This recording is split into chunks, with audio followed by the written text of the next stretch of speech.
এক নম্বর পয়েন্ট হচ্ছে, আপনাকে এক মানুষ কষ্ট দিচ্ছে তো দুঃখ, তিনি আর ভুল বুঝতে পারবে।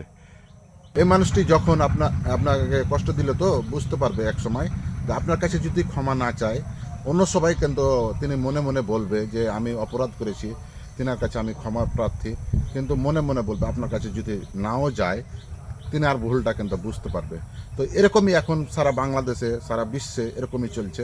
মানুষকে কষ্ট দিচ্ছে, ব্যবসা বাণিজ্যের টাকা দিচ্ছে না, এবং আপনি এক হালত টাকা দিয়েছেন, 10,000 কি 15,000 টাকা দিয়েছেন, কি দোকানে বাকি খিলালছেন, এভাবে একটা একটা দোকানদারকে কষ্ট দিচ্ছে, এবং আপনি ব্যবসায়িক মানুষ, আপনি বাকি দিয়ে তিনি কিন্তু আপনাকে ফের মারতে উঠছে, করছে, আত্মীয় স্বজন নিয়ে অনেক কিছু করছে। এই ভুলটা কিন্তু একদিন বুঝতে পারবে তিনি। ভুলটা যদি বুঝতে পারে, তাহলে জানবে যে আমি অপরাধ করেছি। অপরাধ থেকে তিনি অবশ্যই ফিরে আসবে, মানুষ যদি হয়। আর অমানুষ হলে কোনো দিন ফিরে আসবে না। এই আল্লাহই বিচার করবে তিনার। আসসালামু আলাইকুম।